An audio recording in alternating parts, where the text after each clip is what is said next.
안녕하세요. 제가 이번 시간에 이제 같이 여러분들과 같이 공부를 한번 해볼 것은 이제 브랜드 전략과 스토리텔링입니다. 간단하게 수업하기 전에 그래도 저에 대한 소개를 간단하게 하고, 그리고 수업을 수업이라기보다도 같이 공부를 하면 좀 더 어떤 효과성이 있지 않겠나 해서 간단하게 제 소개를 좀 하겠습니다. 저는 삼성전자에서 한 26년간 이제 근무를 하고, 그리고 지금은 이제 성형대학교에서 이제 교수로 일을 하고 있습니다.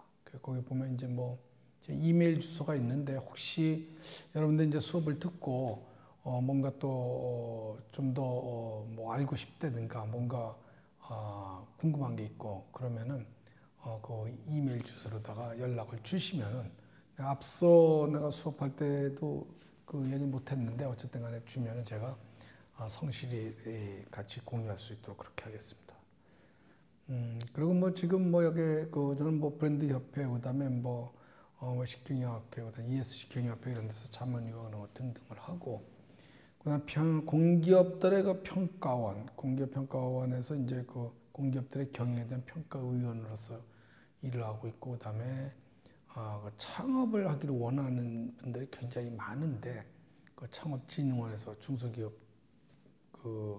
산하에 있는 건데 거기서 평가위원을 하고 있습니다.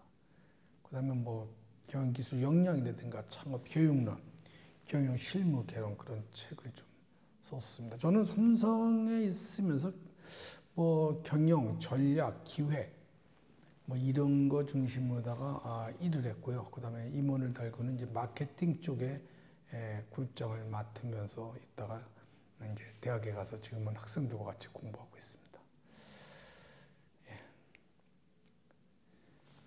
자, 스토리텔링. 앞 시간에 제가 브랜드에 대한 공부를 했습니다. 브랜드. 그러면 이 브랜드가 결과적으로 스토리와 연결됐을 때 그것이 알려지고 바이럴되고 소비자한테 전파된다 이겁니다. 그래서 이 스토리텔링은 제품이든 샵이든 기업이든 나 자신이든 이 스토리텔링이 있었을 때 그 파급력이나 경쟁력은 어마어마하게 커진다. 우리가 스토리텔링이면 모르는 분이 없을 겁니다. 다 들어봤을 겁니다. 자, 그래서 스토리텔링에 대한 개념을 한번 봅시다. 자, 스토리텔링. 제품과 서비스를 스토리를 통해서 설득력 있게, 중요한 거는 설득력 있게입니다. 설득력 있게 전달해서 소비자들이 관심을 갖고 우리의 그 제품과 서비스를 이용하고 사용하게끔 행동을 취하도록 하는 커뮤니케이션의 하나의 과정이라 이렇게 생각할 수 있습니다. 스토리텔링이. 이렇게 놓고 보면은, 이 스토리텔링이야말로 어마어마한 역할을 하는구나. 그러니까 내 제품과 서비스가 있어도, 내가 샵을 만들어 놔도, 내가 회사를 창업을 해도 그 회사에, 그 제품과 서비스에, 그 가게에 스토리가 없으면은 뭔가 설득력 있게 소비자한테 전달이 안 된다는 얘기입니다. 그래서 우리는 여기서 브랜드 공부를 하면서 마찬가지로 브랜드에도 스토리텔링이 있었을 때, 스토리가 있었을 때 그 브랜드가 지속적으로 소비자들한테 사랑을 받고 그것이 강하게 파급된다. 이 얘기입니다. 자, 그러면 예를 들어 봅시다. 자, 이거를 보면은 이것은 벨기에 브뤼셀에 있는 오줌싸개 동상입니다. 이 동상 하나가, 여러분들 이 동상을 많이 봤을 겁니다. 우리나라도 이렇게 보면 연못 같은 데 가면은 이런 동상도 있고 그렇습니다. 그렇지만 이 동상 하나가 여기서 파급되는 다양한 제품들이 지금 벨기에 브뤼셀에 가면은 선물가에 가면 어마어마하게 많습니다. 결과적으로 어떤 스토리가 있었냐? 어떻게 보면 말도 안 되는, 검증되지 않은 스토리입니다. 여기서 그냥 간단하게 얘기하고 넘어가겠습니다. 아버지가 결과적으로 이 스토리는 이겁니다. 아버지가 매일 술만 먹고 늦게 들어와가지고 엄마를 힘들게 만들고 술이 취해가지고 결과적으로 엄마가 아버지의 그 술주정에 견디지 못하고 가정을 버리고 떠나는 그런 결과를 가진 겁니다. 그렇게 했을 때 이 아이는 어쩔 수 없이 아버지와 같이 살면서 그래도 내 아버지니까 아버지의 품에서 살고 있는데 그 술을 먹고 늦게 들어와서 막 하고 이런 건 변함이 없었습니다. 근데 하루는 한겨울인데 눈이 어마어마하게 많이 오는데 아버지가 12시가 넘었는데도 안 드는 겁니다. 그러니까 이 작은 소녀는 그래도 아버지니까 걱정이 돼서 밖에 나가서 대문을 열고 나가보니까 아버지가 대문 앞에 쓰러져가지고 눈이 소복히 쌓여가지고 눈이 내리는 겨울에 누워있는 겁니다. 그렇게 했을 때 이 소년이 할 수 있었던 것은 뭐냐면 아버지의 미움도 있지만 살려야 되겠다는 아버지가 죽을까봐 결과적으로 여러분 연상이 되시죠? 아버지를 깨워야 되는데 아버지를 갖다 깨우는데 이 친구는 보면 결과적으로 자기의 오줌을 아버지 얼굴에다 넣어서 눈도 녹이고 아버지가 그거에 반응해서 일어나게끔 만들어서 아버지를 살렸다. 이러한 스토리를 가지고 있는 겁니다. 이 동상 하나가. 그렇기 때문에 이것이 발열되면서 요거는 그 벨기에에 가면은 조그만 마을입니다. 거기에 이 동상 하나 만들어 놨는데 이렇게 관광객들이 와서 그거 하나 보러 이렇게 오는 겁니다. 그래서 여러분들은 아까 브랜드를 배웠지만 이렇게 뭐냐면 스토리가 있어야 된다. 스토리가. 그걸 갖다 지금부터 공부하는 겁니다. 스토리. 그렇기 때문에 제품과 서비스에 스토리가 없으면 안 된다. 이걸 갖다 여러분들 인식하면서 들어야 됩니다. 이거는 뭐냐면은 노르웨이 오슬로의 조각공원입니다. 이 조각공원이 어마어마하게 큽니다. 전 직접 가봤어요. 저 뒤에 있는 거는 저건 100명의 사람의 크기와 똑같이 그걸 형상화해가지고 만든 탑입니다. 그리고 이 양옆으로도 어마어마하게 넓고 뭐 보통 내가 봤을 땐 글쎄 여의도의 절반은 될 것 같아요. 어마어마하게 큰 공원이죠. 저 다 이제 조각들이고. 그런데 만들어놨는데 관광객도 안 오고 누가 와서 뭔가 여기서 공유하지도 않는 겁니다. 그랬을 때 이 지금 왼쪽에 있는 이 동상 하나가 누군가가 이게 철로 되어 있는데 이 친구의 그 손을 갖다가 그 어린애의 손을 갖다 잘라간 겁니다. 근데 그것이 뭐냐면 우리 같으면 뭡니까? 그 다음날 가서 그 손을 하나 만들어가지고 그냥 붙이고 말았을 텐데 이것을 대대적으로다가 이슈화를 시킨 겁니다. 그래서 방송에서 잃어버린 손을 찾아주자 뭐하자 이렇게 하다 보니까 어느 날 청소하는 분이 쓰레기통을 청소하는데 저 아기의 손이 나온 겁니다. 저 왼쪽 손이죠. 그래서 이걸 갖다가 결과적으로 방송을 듣고 많이 했기 때문에 그걸 갖다가 이제 신고를 한 겁니다. 그래서 이거를 다시 붙여주면서 이벤트를 열고 그러면서 이 소년이 얼마나 손이 없어서 아팠을까 하는 그런 아픔을 전달하는 그런 어떤 작은 행사를 함으로 인해 가지고 결과적으로 이 소녀의 손을 보기 위해 가지고 잘라진 손에 붙어진 걸 보기 위해 가지고 한두 명씩 관광객이 늘더니 지금은 이렇게 많은 관광객을 불러들이는 이런 결과를 가졌어요. 그래서 저 보면 반짝반짝하지 않습니까? 그것이 고객이 아니라 여기 온 관광객들이 애처롭게 만져서 저희가 이제 달았습니다. 저도 만져봤습니다. 이런 것들이 하나의 스토리다. 이제 이해가 갈 수, 그래? 그러니까 이 작은 하나의 이러한 현상이 이 전체를 살리는 결과를 가져왔다. 또 하나 볼까요? 이건 뭡니까? 토끼 장식입니다. 우리 아마 청계천 그런 데 가면 이런 거 많이 볼 겁니다. 그냥 우리로 보면 그냥 2, 3천 원짜리 그냥 하나의 그냥 토끼 장식이에요. 근데 이거에다가 뭐냐면은 롭 월커라는 그 뉴욕타임즈 컬럼니스트가 여기에다 뭐냐면은 어떠한 가치를 부여해가지고 이걸 갖다가 인터넷 경매에서 판매를 한 겁니다. 이 친구는 그 3불에 샀는데 여기에다 행복과 사랑과 이런 이미지를 넣었더니 이것이 경매에서 얼마에 팔렸냐면 3달러짜리가 112.5달러에 판매가 된 겁니다. 무려 40배 정도가. 자, 이거는 뭐냐면은 우리가 다양한 제품이 있고 어떠한 샵이 있고 서비스가 있고 가게가 있어도 스토리가 있어야 된다는 겁니다. 스토리. 아, 그 가게, 아, 파스타집, 그 짜장면집, 아, 거기는 이렇대. 이런 스토리를 만들어 줄 줄 알아야 된다. 아, 그 제품은 이렇대.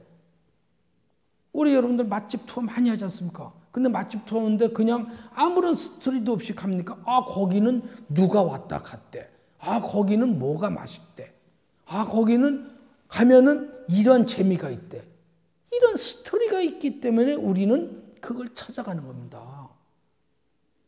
그러면 스토리를 어떤 것으로 만들어줄 것이냐? 얼마나 다양성이 있겠어요.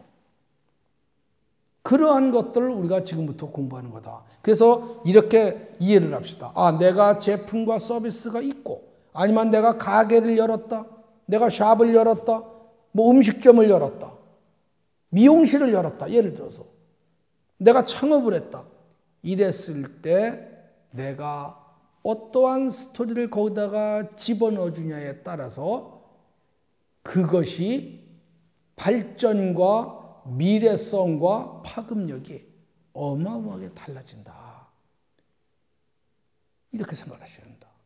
자, 그래서 보면은, 자, 그러면 스토리텔링 보면은, 여기에 보면은 뭐 어떤 차원적 CEO라든가 제품과 소비자와 브랜드와 라이벌, 기업의 철학, 서비스, 성공과 실패했던 사례, 이런 등등의 소재를 가지고, 아, 이 제품은 뭐래?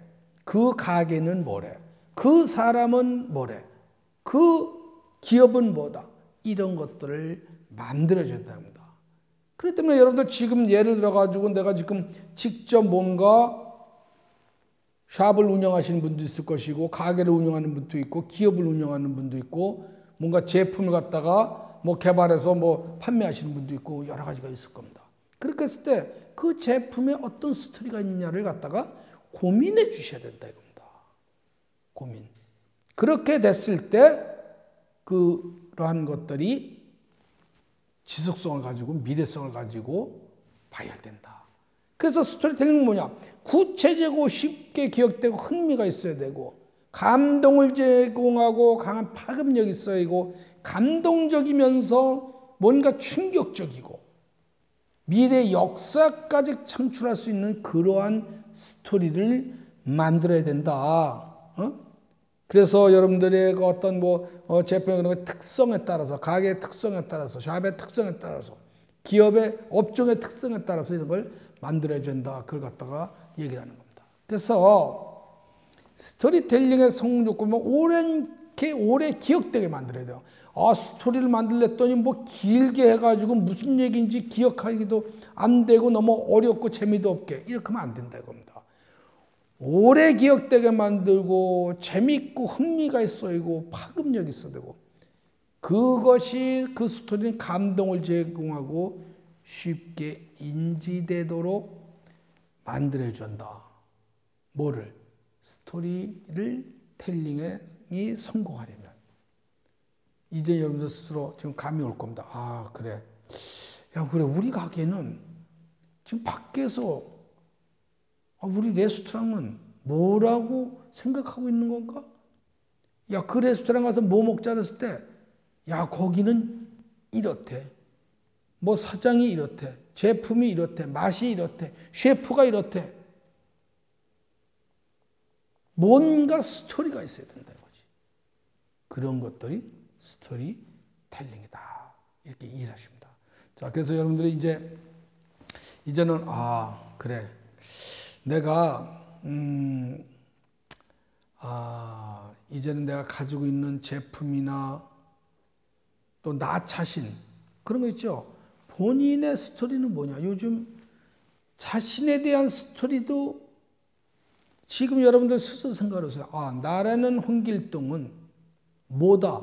라는 게 과연 있냐 이겁니다. 홍길동 나는 뭐다 라는 게 있었을 때 여러분들의 가치가 어마어마하게 높아진다는 겁니다. 그냥 홍길동이야. 그러면 그냥 홍길동으로 그냥 알고 있는 거죠. 그거는 뭐냐면 파급력이 없죠. 또 그걸 누가 기억해 주려고 하지도 않죠. 인지하려고 하지도 않죠. 그러면 어떻게 해야 돼요? 홍길동은 뭐다라는 그러한 이 꼬르가 성립될 수 있는 스토리를 만들어줘야 된다고 합니다. 그렇게 했을 때 여러분들의 가치는 어마어마하게 배가 된다. 그래서 스토리텔링 마케팅은 제품의 기능과 성능과 가격 중심으로 소비자와 소통하고 설득하던 것에서 어떻게 탈피입니다. 브랜드에 담겨있는 가치를 극대화하여 소비자의 감성을 자극하여 제품과 서비스의 구매력을 증대시키는 마케팅을 갖다 뭐라 한다? 스토리텔링 마케팅이다. 그래서 여러분들이 이제는 내 제품과 서비스가 소비자들한테 설득력 있게 전달되고 소비자들은 그것을 이용하고 구매하게 만들고 내 가게에 한번 왔던 손님이 또 오게 만들고 또 옆에 있는 친구를 데리고 오게 만들고 또 같은 손님이 더 많은 사람을 데리고 오게 만들고 이러려면 뭐를 해야 됩니까? 스토리텔링 마케팅을 해야 된다. 이제 여러분들은 그래 한번 지금 여러분들이 창업을 꿈꾼다든가 아니면 지금 뭔가 하고 계신 분들이 있을 겁니다. 일을. 그렇게 했을 때 이런 걸 고민을 다시 한번 해서 뭔가 새롭게 발전되는 그런 모습을 한번 만들어 봐야 되지 않겠냐. 여기에 보면 소비자의 감성을 터치하는 감성 마케팅이고 그 다음에 상품과 얽힌 이야기를 통해서 전달하는 커뮤니케이션의 수단이고 제품과 브랜드에 얽힌 이야기를 스토리로 만들어서 설득해 나가는 설득의 마케팅이고 소비자에게 제품과 브랜드의 컨셉을 스토리를 통해서 알리는 바이럴 마케팅 이러한 것들이 뭐냐? 스토리텔링 마케팅이다. 여러분들 지금부터 다시 한번 생각을 해서 이 스토리텔링 마케팅에 대해서 한번 고민해 볼 필요가 있지 않겠나 이렇게 생각을 합니다. 자, 보면 그러면 잠깐만요.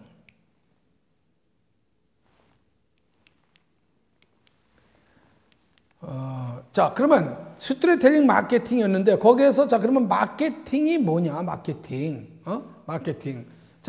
마케팅은 제품과 서비스를 소비자에게 설득력 있게 전달해서 조직의 목표를 달성하기 위해서 가격, 제품, 유통, 판촉, 서비스를 개혁하고 수익하는 제반 활동을 마케팅이라고 한다. 그래서 마케팅은 한마디로 시장을 움직이는, 그러니까 시장을 움직이려면 얼마나 많은 요소를 고려해야 시장이 움직이겠습니까? 그러니까 마케팅을 모르고 경영을 한다. 그거는 저는 받아들이기 어렵다고 봐요. 어떻게 마케팅을 모르고 내가 창업을 해서 성공을 하겠다. 마케팅을 모르고 내가 가게를 만들고 음식점을 만들어서 성공하겠다. 내가 기업에 가가지고 내가 마케팅을 모르고 기업의 중심에 서겠다. 저는 받아들이기 힘들다 이겁니다. 그래서 마케팅은 경영이에요. 그래서 내가 학생들하고 공부할 때 학생들하고 같이 내가 가르칠 때 뭐냐면 마케팅의 개념을 명확하게 저는 전달합니다. 그래서 여러분들이 전공은 각자가 다를 수 있지만 하는 일이 다를 수는 있지만 결과적으로 여러분들의 성공의 브릿지 역할을 하는 것, 다리 역할을 하는 것은 마케팅이다. 그래서 마케팅에 대한 인식을 명확하게 하고 있어야 된다. 그러면 오너만 명확하게 하고 있는 것이 아니고 조직원도 마케팅이 뭔지를 갖다 명확하게 인식하고 있었을 때 그 샵이, 그 회사가, 그 제품과 그 서비스가 소비자들한테 설득력 있게 전달되고 구매되고 이용되게 만들 수 있다. 겁니다. 그래서 지금 뭐 여기서 마케팅에 대한 얘기를 많이 할 수는 없고, 지금 여기 이제 스토리텔링 마케팅이 나왔기 때문에 개념만 조금 얘기하고 이제 그냥 넘어갈 겁니다. 그래서 마케팅의 컨셉, 그럼 어떻게 하냐? 생산 중심, 많이 만들어서 싸게 만들어서 많이 팔릴 거냐? 아니면 품질 중심으로 다 마케팅을 할 거냐? 아니면 유통 중심으로 마케팅을 할 것이냐? 아니면 고객 중심으로 마케팅을 할 것인지, 사회적 책임, CSR, CSV, ESG 이런 것들이 다 우리가 사회적 책임이죠. 그러니까 사회적 책임이라는 게 이겁니다. 굉장히 중요한 요소입니다. 내가 이젠 기업이 열심히 소비자들한테 물건과 서비스를 팔아가지고 매출과 이익을 많이 남겼다. 그러면 그 기업이 지속적으로 성장하고 소비자들로부터 계속해서 사랑받는 기업이 될 것 같죠? 천만에, 이전 그런 시대는 지났다. 이제는 기업이 매출과 이익만을 추구해서는 절대로 안 된다는 겁니다. 이제는 기업이 사회적 책임을 역할을 해줘야 된다는 겁니다. 그러니까 기업이 사회적 책임 역할을 하지 못했을 때 결과적으로 그 기업은 지속 성장할 수가 없다는 얘기입니다. 자, 그러면 조금 우리가 쉽게 얘기해 볼까요? 만약에 내가 지금 음식점을 하나 경영하고 있다. 이탈리아 레스토랑 하나 경영하고 있다. 그러면 거기에 다양한 제품들이 있을 거니까, 그 메뉴가. 그러면 거기 와서 고객들이 뭔가 맛있게 먹고 가고 뭐 이런 현상이 있을 거 아니에요? 그랬을 때 우리 샵에 오면, 우리 가게에 오면은 우리는 CSR, CSV, ESG 경영을 한다. 그러니까 뭐냐? 우리 가게는 사회적 책임 역할을 하는 그러한 가게들이라는 걸 인식을 시켜줘야 된다. 그래서 여러분들이 먹는 이 짜장면 한 그릇이, 파스타 한 그릇에 이익의 일부는 뭔가 못 먹고 굶주리고 나보다 더 어려운 사람들한테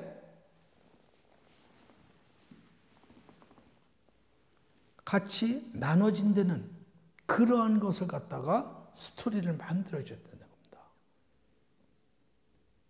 그런 것들이 결과적으로 이러한 패러다임의 하나다. 그래서 여기서 지금 우리가 내가 마케팅 얘기를 많이 할 수 없어서 그냥 지금 스토리텔링 마케팅이 나왔기 때문에 워낙 중요해서 내가 마케팅 어떤 개념만 잠깐 얘기하고 그냥 넘어가는 겁니다. 그래서 요거까지만 할 건데, 그래서 마케팅 전략을, 여러분들 마케팅 전략을 얼마나 많이 들어봤습니까? 내가 가게가 좀 잘 되려면 회사가 잘 돼야 되는데 마케팅을 어떻게 해야 되지? 내가 무슨 샵을 하나 운영하는데 마케팅을 어떻게 해야 되지? 내가 유통을 하고 있는데 마케팅을 어떻게 해야 되지? 얼마나 걱정들을 많이 합니까? 그렇게 했을 때 우리는 삼시 소비자 자사 경쟁사를 분석하고 STB 전략에 근거해서 세그멘테이션하고 타겟팅하고 포지셔닝 차별화, 시장을 나누고 누구를 대상으로 내 제품과 서비스를 갖다가 집중화시킬 것인가, 그 타겟팅.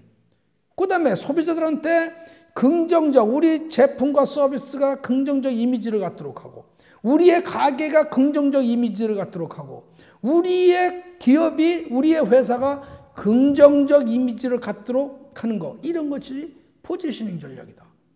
또 나에 대해서, 오너에 대해서 소비자들이 긍정적 인식을 갖도록 하는 거, 이것도 마찬가지로 포지셔닝 전략이다.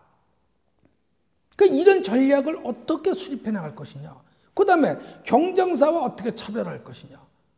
똑같이 우리의 경쟁사보다 서비스라든가 유통이라든가 품질이라든가 가격이라든가 등등을 어떻게 차별할, 편익성이라든가 어떻게 차별할 것이냐, 이런 요소를 놓고 그에 대해서 하나하나 여러분들의 어떤 전략이 수립이 됐을 때 그 기업은 성공하고 그 창업은 성공할 수 있고 그 가게는 발전할 수 있다는 얘기입니다.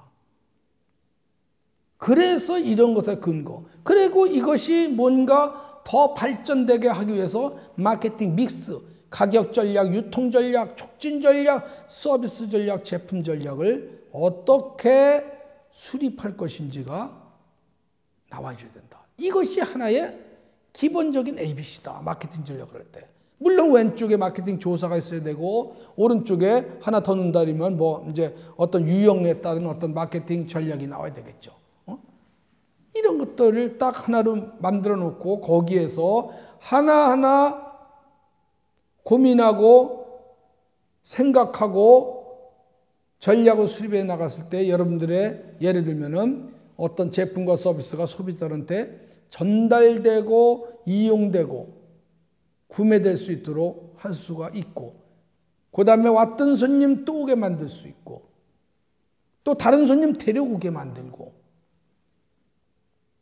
이런 거다. 그래서 우리는 이 마케팅, 어쨌든 간에 여기서 내가 더 나가진 못하는데, 어쨌든 오늘은 이제 브랜드와 스토리텔링이지만, 그 브랜드 스토리텔링 마케팅이 있어가지고 간단하게 좀 얘기를 좀 공유했습니다. 그러면 스토리텔링 마케팅 효과는 어떠냐? 이런 겁니다. 예를 들어서 여러분들이 사실적 전달을 하는 것보다 어떤 사실을 갖다 전달하는 데서 이성적 소구를 하는 것보다 스토리를 전달을 해서 감성적 소구를 했을 때 여러분들한테 이 효과는 전혀 달라진다. 왼쪽과 오른쪽을 보세요. 왼쪽을 보면 아프리카의 어린이가 식량 부족, 300만 명 이상의 고통을 당하고 500만 명이 기아로 사망 위험에 처해 있고 1000만 명이 즉각적 식량 원조가 필요하다. 이렇게 딱 이성적 소구로 하고서 기부해 주세요 했을 때와 여러분이 기부하신 돈은 아프리카 말라위에 사는 7살 소녀 로키아를 돕는 데 사용됩니다. 로키아는 매우 가난하며 끔찍한 굶주림에 시달리고 있습니다. 여러분의 작은 손길이 로키아를 먹이고 입히고 교육하여 로키아의 삶을 바꿀 수 있습니다 라고 했을 때 여러분들은 뭔가 기부하고 싶은 생각이 들 겁니다. 이렇게 했을 때 왼쪽으로 했을 때 3달러의 기부가 됐다면 오른쪽으로 했을 때는 몇십 배의 기부가 바뀌어지더라. 이겁니다. 그래서 여러분들은 이젠 내가 제품과 서비스를 갖다가 소비자한테 전달할 때 이제는 이성적 소구가 아닌 감성적 소구를 해야 되겠구나라는 걸 생각을 하면 되는 겁니다. 우리는 그걸 배우면 되는 거예요. 이게 무슨 얼마를 기부했고 몇 배를 몇십 배를 몇백 배를 기부했던 그거가 중요한 것이 아니고 우리의 제품과 서비스 이걸 감성적으로 소구해야 되겠구나라는 걸 배우면 되는 겁니다. 그래서 스토리텔링 마케팅 그 유형을 한번 보자 겁니다. 이렇게 보면 CEO, 브랜드, 소비자, 유통, 라이벌, 제품, 바이어, 서비스 등등이 지금 다 이렇게 망라되어 있다. 그러면은 지금 이거는 뭐냐면 이제 유형으로다가 하나하나 여러분들이 이제 예를 가지고 봤을 때 그래 나도 어떻게 해야 되겠구나 하는 아이디어를 얻을 수가 있다는 겁니다. 그래서 이걸 가져온 거니까 같이 한번 공부하고 끝내도록 그렇게 합시다. CEO.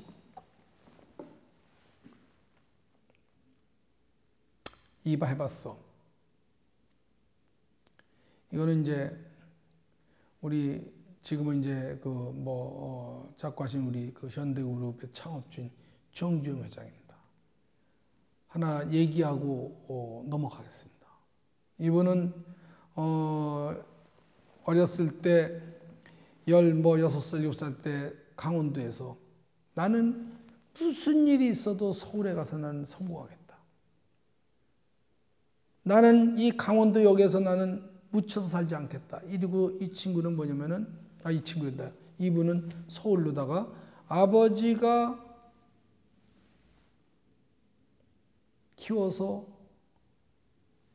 소 판돈 일부를 가지고 서울로 무작정 상경을 한 겁니다. 지금은 구로 디지털 단지다 어쩌다 이렇게 되어 있지만 그때는 보면 구로 단지였죠. 구로 공단이지 공단. 굉장히 낙후되어 있었죠. 자금 여건도 어렵고 거기에 와가지고 짧게 하겠습니다. 거기에 와가지고 결과적으로 돈이 없으니까 헛수로만 그냥 처막 끝에 이렇게 이제 그냥 폐허 같은 그런 데서 이제 찬 겁니다. 그랬더니 빈대가 와가지고 자기를 공격해서 잠을 못 잔 거예요. 그 다음 날은 또 그래서 이제 상다리를 갖다 놓고 그 위에서 잔 겁니다. 그랬더니 또 좀 자다 보니까 밤에 또 빈대가 그 상다리를 타고 올라와가지고 또 나를 물어서 잠을 못 자고. 그래도 그 다음 날은 어떻게 했냐면 상다리에다가 그 4개 상다리에다가 물을 담아가지고 이제 거기다 뭐 이제 대야나 그런 거겠죠. 놓고 거기에다 위에다 올려놓고 잤더니 아주 잠을 잘 잔 겁니다. 그래서 아, 이제 됐구나. 그리고 또 하루를 자는데 또 빈대가 와서 나를 공격합니다. 그래서 이게 어떻게 이럴 수가 있나리고 딱 확인해 보니까 빈대가 그 전날부터 벽을 타고 밤새도록 올라가지고 천장에 올라와서 떨어져 가지고 나를 공격하는 겁니다. 정주영 회장은 이런 생각을 했어요. 이 하찮은 빈대도 끝없이 자기의 목표를 달성하기 위해서 이렇게 노력하고 열심인데 인간인 내가 어떤 어려움이 있어도 나는 포기할 수 없다. 그래서 거기서 어떤 메시지를 딱 만들어내냐면 시련은 있어도 실패는 없다는 그런 걸 스스로 느낍니다. 이 시련은 있어도 실패는 없다는 이 스토리 하나 가지고 현대 그룹을 만들고서는 어디를 가나 직원들을 만나나 아니면 뭐 예를 들어 가지고 무슨 뭐 거기 이제 뭐 CEO들을 만나나 누구를 리더를 만나든 누구를 만나든 이 정주영 회장께서는 항상 하는 얘기가 시련은 있어도 실패는 없다는 이 스토리를 계속해서 직원들한테 강의시킨 겁니다. 그러면서 리더십을 발휘했고 결과적으로 현대라는 거대 그룹을 만들어내고 탄생시킨 겁니다. 자, 여러분들 누구를 리더하고 리더력을 가지고 누구를 관리하고 누구를 끌고 갈 때 스토리가 없었을 때 그거에 대한 파급력은 너무너무 약하다는 겁니다. 그래서 여러분들은 이런 스토리가 있어야 된다. 스토리가. 그렇기 때문에 여러분들도 이제는 뭐냐? 제품과 서비스뿐만이 아니고 내가 조직을 관리하는 사람 같으면 나에 대한 스토리를 만들어서 그걸 갖다가 그거를 근거해서 리더력을 발휘해 줘야 된다. 그러면 여러분들 그러면 근데 난 스토리가 없어. 그런 생각을 하는 그런 거짓말입니다. 여러분들 분명히 스토리가 있습니다. 그러면 여러분들의 그 살아온 과정에서 내 스토리를 뭐로 만들어서 나의 스토리는 뭐다, 홍길동은 뭐다라는 걸 만들어내야 된다는 겁니다. 만들어내야 된다. 그렇게 고민해 주셔야 된다 이겁니다. 그 다음에 이거 뭐 워런 버핏 $100 가지고 100주를 만든 사람 아닙니까? 명성은 쌓는데 20년이 걸려도 이걸 잃는 데는 5분도 걸리지 않는다. 이 정도로 뭐냐면은 명성을 쌓는데 힘들었지만 이걸 갖다 물거품을 하는데 5분도 안 걸린다. 리스크 매니지먼트를 말한 겁니다. 그 다음에 여러분들 KFC에 이분 있지 않습니까? 코널 샌더스. 198번이나 사업에 실패를 한 사람입니다. 109번째 성공한 사람이에요. 109번째. 이 스토리가 어마어마하죠. 지금 그걸 갖다 여기서 얘기할 수는 없지만 우리 생각을 해보세요. 1000입니다. 1000. 우리가 5번만 실패해도 아마 쓰러질 겁니다. 여러분들. 3번만 해도 쓰러져요. 근데 이 친구는 뭐냐? 1008번을 실패하고 1009번째 결과적으로 KFC를 갖다가 성공한 겁니다. KFC는 그 브랜드를.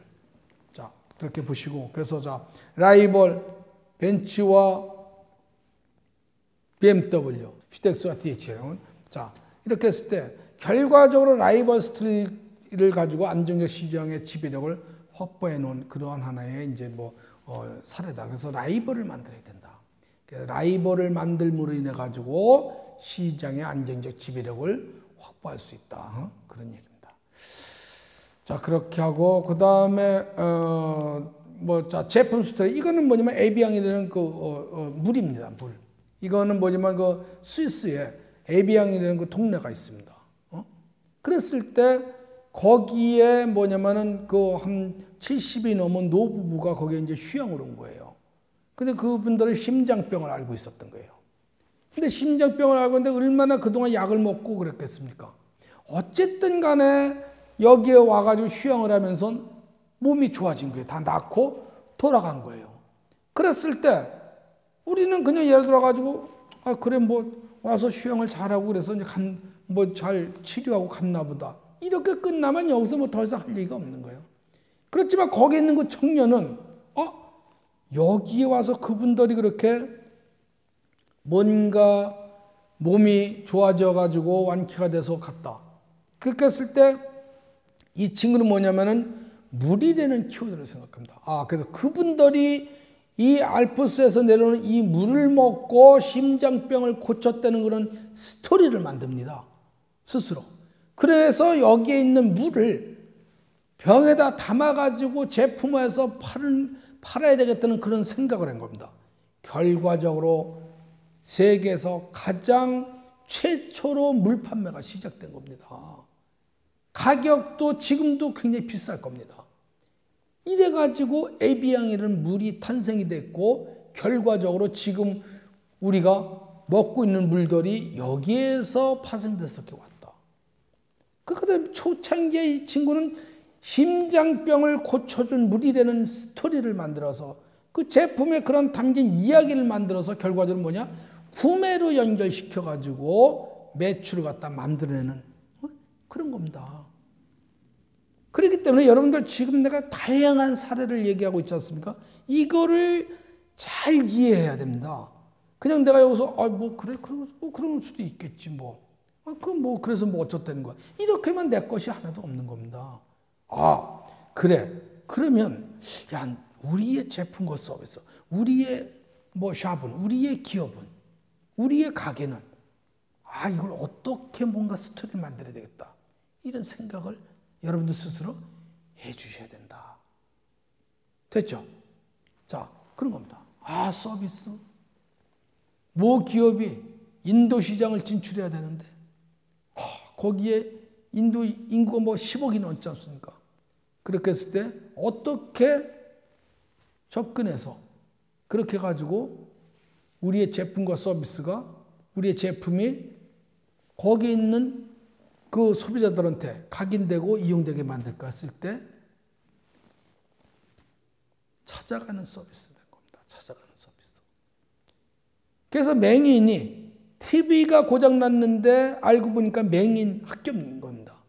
그래가지고 TV가 고장났다 고쳐주세요 했더니 아침부터 출발해가지고 산 넘고 개울 건너 나무를 치워가면서 길이 안 좋으니까 이 개울로 지금 가는 겁니다. 이게.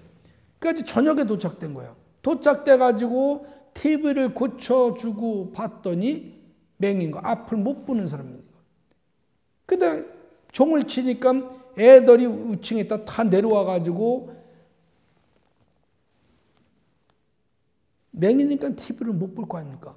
그렇지만 거기에서 환호하면서 그러한 어떤 스토리가 있는 차별화된 찾아가는 서비스를 갖다 영상으로 해가지고 보여줌으로 인해가지고 찾아가는 서비스의 이미지를 심어서 결과적으로 뭐냐면은 거기에 마켓 쉐어를 단숨에 장악하는 그런 역할을 했다. 이런 겁니다. 이런 거. 이런 게 서비스 스토리. 작은 거에 서울러지 않는다. 하루 종일 가서 그 TV 하나 고쳐주고 온 겁니다. 우리 같으면 그거 하겠어요? 그거 거기 뭐 길이 안 좋고요. 그리고 나중에 핑계를 대겠죠. 그렇지만 그 하루 종일 가서 그 TV 하나 고쳐준 이러한 서비스를 했다는 그 스토리 하나가 결과적으로 시장을 갖다가 장악하는. 오른쪽은 뭐냐면은 항공사가 애완견을 갖다가 데리고 여행 가려는 그런 고객한테 뭐냐면은 우리 같으면 뭐라겠어요? 이제 애완견 안 됩니다. 요즘은 뭐 태우기도 한다는데 같이 갈 수 없습니다. 이러고 말았을 텐데 이 항공사는 뭡니까? 그 스튜디오스를 갖다가 그 애완견과 그 고객이 여행하고 올 동안에 거의 한 2주가 된다는데 올 동안에 그 애완견과 같이 생활하고 놀아줬던 그런 스토리가 발열되면서 알려지면서 고객의 애완견한테도 이렇게 친절과 서비스를 했는데 고객들한테는 얼마나 감성적인 서비스를 하겠냐. 이것이 알려지면서 계속해서 지속적으로 지금 성장하고 있고 흑자를 갖다가 수십 년씩 지금 내고 있는 그런 항공사다. 이제 여러분들 뭔가 생각이 좀 달라지지 않나요? 이런 것들이다. 그렇게 해서 결과적으로 고객의 어떤 서비스 이미지를 갖다 차별화했던 것이다. 유통? 이거 뭐예요? 다이소 뭐 여러분들 모르는 사람 없잖아요. 다이소는 어떤 스토리를 가지고 있을까요? 다이소는 1,000원이라는 스토리를 가지고 있는 겁니다. 1,000원. 우리는 모든 제품을 1,000원에 판매한다. 이 스토리를 가지고 나온 겁니다. 그러니까 모든 제품을 1,000원에, 1,000원이 넘지 않아. 지금은 뭡니까? 1,000원이 아니라 10,000원, 뭐 10만 원 넘는 것도 있어요. 고가도 막 있다. 그렇지만 맨 처음에 시장을 진출할 때 1,000원이라는 스토리를 가지고 소비자들한테 설득력 있게 접근한 겁니다. 그러니까 우리는 뭐야? 지금도 다이소면 뭔가 싼 거 같고 이런 느낌을 가서 구매를 한다. 이런 것들이 스토리다. 그걸 고객들한테 알린 겁니다. 계속해서. 우리는 1,000원에 고객을 만족시킨다. 이런 식으로. 코스트코? 우리 코스트코 뭐 쇼핑도 가고 많이 하잖아요. 이 친구들은 어떻게 세계적인 어떤 유통회사가 됐냐? 얘들은 반품을 들고 온 겁니다. 반품. 지금 우리는 홈쇼핑이나 인터넷에서나 뭐 쿠팡이나 여러 가지 유통해서 제품 산 다음에 마음에 안 들면 반품을 하고 그러죠. 그걸 코스트코가 최초로 한 거나 다름없습니다. 그러니까 코스트코에서 물건을 산 다음에 마음에 안 들면 반품하면 언제 샀냐? 묻지도 따지도 않고 반품을 해준 겁니다. 그 스토리가 결과적으로 이러한 유통의 최고의 유통을 만들었다. 그걸 가지고 한참 지나서 우리가 뭐 홈쇼핑이다 무슨 뭐 인터넷 뭐 이런 데서 우리도 지금 뭐 제품 사면 뭐 이렇게 반품해주고 만약에 반품이 없으면 여러분들 제품 맘 놓고 사겠어요? 안 살 거 아닙니까? 이러한 스토리가 결과적으로 그 시장을 만든 거다. 자, 그러면 이제는 야, 교수님이 저렇게 지금 얘기하는 거 보니까 야, 그래. 한 번 정도는 내가 다시 한번 고민해 볼 필요가 있겠구나라는 걸 여러분들 스스로 지금 느끼고 있을 거라고 저는 생각됩니다. 응? 자, 그 다음에 소비자 스토리텔링. 이거 300집? 뭐 여러분들 이거 뭐 많이 가서들 뭐 이용도 많이 하시고 막 그랬을 겁니다. 300집. 뭐 이거 콩나물 국밥입니다. 300그릇 이상이면 우리는 이상이 안 판다는 겁니다. 결과적으로. 거기서 주는 이미지는 뭘까요? 소비자들한테 뭔가 감성적이고 신뢰를 준 겁니다. 300그릇 이상은 안 판다는 그 사담에 그랬죠. 어느 옛날에 대통령이 해장국 콩나물국이 먹고 싶어서 갔더니 그냥 모자 쓰고 이제 갔겠죠. 그랬더니 오늘 300그릇이 다 팔려서 없습니다. 그리고 돌려보냈다는 그러한 스토리도 있습니다. 이 300집이. 그 다음에 옆에 보면 이건 모나리온의 일본에 이제 사과를 재배하는 농부인데 사과를 다 만들어 놓으면 꼭 태풍이 와가지고 우리나라도 태풍이 오지만 일본의 그 가오리현으로는 이제 태풍이 어마어마하게 가는데 그 태풍이 와가지고 다 떨어지고 한 20%밖에 안 남는 거예요. 워낙 태풍이 세니까. 그러니까 한 20-30% 남는 걸 가지고 우리 같으면 뭡니까? 얼마나 절망에 빠져서 그냥 올해 사과 농사 다 망했어 그렇지만 이 농부는 그 남아있는 20% 30% 사과에다가 스토리를 넣은 겁니다. 이 농부가 이게 떨어졌다고 울고 있지만 말고 뭔가 이거를 어떻게 하면은 이걸 극복할 수 있을까? 그러니까 이 농부는 어떻게 했습니까? 그 사과에다가 합격이라는 스토리를 넣은 겁니다. 그게 무슨 얘기냐? 이 비바람에 태풍에도 떨어지지 않은 이 사과는 뭔가 여러분들한테 성공의 기운을 준다라는 그런 하나의 스토리를 만든 겁니다. 그래가지고 뭐야? 합격사과라고 이름을 만들었어요. 그러니까 수험생, 뭐 공무원 시험 보는 사람, 또 뭔가 성공하고 싶은 사람, 이 사람들이 그 사과를 사려고. 왜? 태풍과 비바람에 떨어지지 않는 그 사과를. 그래야지 이분은 뭡니까? 그 사과를 갖다가 3배, 5배 비싸게 판 겁니다. 3배, 5배. 없어서 못 판 거야, 나중에는. 그래서 여기가 하나의 이제는 뭐냐? 관광의 하나의 요충지가 됐어요. 그러니까 이러한 스토리를 넣었을 때 이러한 변화와 혁신을 가질 수 있다는 걸 여러분들이 느끼셔야 됩니다. 이걸.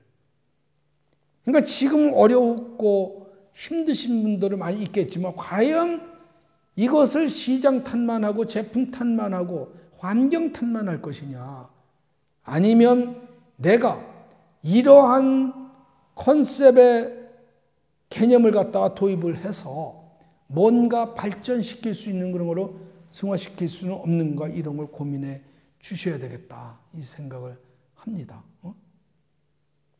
응원합니다, 진짜로. 응원. 브랜드 스토리텔링, 브랜드. 이건 그야말로 브랜드입니다. 말보로, 담배입니다, 담배. 이 담배도 뭐냐면 이 말보로 옛날에 요즘은 뭐 담배들 참 피시는 분들이 힘드신 어떤 시대가 됐지만, 우리가 뭐 옛날에 영화 같은 거 담배 피고 서부의 사나이 말 타고 가면서 피고 그 말보로 딱 광고 나오고 너무너무 멋있어 보이고. 그렇지만 이 말보로에는 소비자의 감성을 터치를 하고 있었던 겁니다. Men always remember love because of romance of. 무슨 얘기냐? 남자는 지나간 어떤 그 로맨스를 갖다가 항상 기억하고 있다. 이게 무슨 얘기냐면 이거의 약자를 갖다가 이름을 말보로로 진 겁니다. 자기가 사귀던 여인과 결혼하지 못하고 결과적으로 어쩔 수 없이 헤어질 수밖에 없는 그런 아픔을 형상화한 겁니다. 그래서 결과적으로 뭐냐면 결혼을 했죠. 해가지고 결혼한 게 아니라 헤어졌죠. 근데 이 친구는 뭐냐면은 그 헤어진 그 연인을 한 번이라도 보고 싶어가지고 매일 그 여자친구의 집 앞에서 숨어서 기다리는데 하루는 그 친구가 온 겁니다. 딱 나타나가지고 잠깐 얘기할 수 있냐 그랬더니 그 친구 이미 결혼을 했으니까 안 된다고 하니까 뭐냐면 이 친구가 내가 담배 하나 필 동안만 좀 같이 있어줄 수 없겠니? 그러면서 담배를 끊어서 하나를 피는데 이 담배가 그렇게 빨리 타들어가는 겁니다.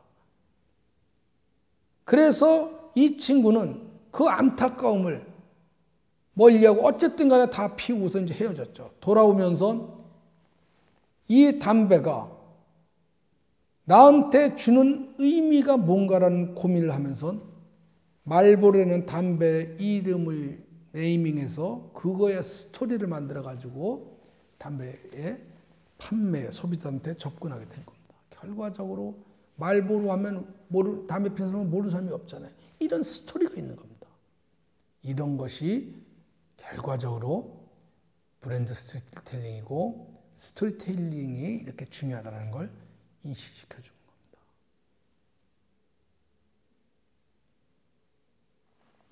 백여살 먹는 쿠파 할머니인데 결과적으로 오바마 대통령께서 선거하면서 이 할머니를 갖다가 등장시키면서 여성이라는 이유와 흑인이라는 이유 하나만으로 차별을 겪어온 이 할머니를 등장시켜서 평등과 모두가 존경받고 흑인과 백인의 차별성을 없애는 그런 나라를 만들겠습니다. 결과적으로. 그렇게 함을 해가지고 결과적으로 이러한 것이 발열되면서 맨 처음에 열세였던 그 지지율을 역전시키는 하나의 계기를 만들었다. 그래서 뭐 일부 그 뭡니까 대통령이 당선되고 나서 일부 컬럼에서는 이 스토리 하나가 오바마를 대통령으로 만들었다. 뭐 이런 얘기도 뭐 회자되고 그랬다는 얘기를 들었는데 어쨌든 간에 뭐 그것이 중요한 건 아니고 어쨌든 간에 우리는 이러한 스토리가 우리한테 주는 이런 메시지를 명확하게 이해해 줘야 되겠다. 그래서 뭐 그 스토리텔링 마케팅을 극대화하려면 주의하고 이해하고 기억하고 선호하고 행동하게 만들어서 결과적으로 스토리를 통해서 소비자의 감성을 터치하고 제품과 제품의 어떤 편익과 가치를 제공을 해야 해서 스토리텔링 마케팅을 갖다가 극대화시켜야 되겠다라는 그런 얘기입니다. 그래서 이 시장은 앞으로도 뭐 사업 분야나 영상 분야, 디지털 분야, 엔터테인먼트 분야, 기타 등등 분야에서 어마어마하게 이 스토리텔링 비즈니스는 지속적으로 성장할 것이다. 그래서 여러분들은 내가 어떻게 이 스토리텔링과 브랜드 이걸 어떻게 잘 컨버전스해서 그래가지고 경쟁력을 확보할 것인가 그런 걸 좀 고민을 해줬으면 좋겠다 그런 생각이 듭니다. 그래서 여러분들이 지금 만약에 어떤 제품과 서비스가 있으면은 또 어떤 뭐 여러분들이 뭐 이제 뭐 가게가 있거나 뭐 아니면 뭐 기업을 운영하시거나 그렇다면은 이 스토리텔링이라는 우리 개념을 배웠잖아요. 그걸 놓고 강점과 약점, 아까 우리가 브랜드도 마찬가지로 이렇게 했는데 강점과 약점과 기여와 위기되는 요소를 갖다가 나열을 해서 진단을 해서 어떻게 내가 제품과 서비스, 나 자신, 내 가게, 내 샵, 내 기업이 지속 성장할 수 있을 것인가를 한번 고민해 주셨으면 좋겠다라는 그런 생각을 합니다. 자, 그렇게 해서 앞서 내가 이제 그 브랜드에 대한 얘기도 좀 했고, 그 다음에 이번에 이제 스토리텔링 얘기했는데, 그게 어떻게 보면 이제 브랜드에 스토리가 있어야 그 브랜드가 지속 성장할 수 있다라는 그런 개념입니다. 그렇게 했고, 뭐 좀 시간이 한정적이다 보니까 좀 급히 나간 것도 있고, 급히 설명한 것도 있고, 조금 또 좀 더 했으면 좋겠다는 아쉬움도 있는데, 어쨌든 간에 뭐 여러분들 이렇게 듣고 뭐 궁금한 것이 있다든가 또 뭔가 뭐 조언이 필요하다고 하면은 제 이메일 주소 글에 한번 연락을 주시면 제가 또 조언을 할 수 있도록 그렇게 하겠습니다. 자, 여러분들 저와 같이 이렇게 공부 같이 공유하니라 수고 많이 하셨습니다. 예, 감사합니다.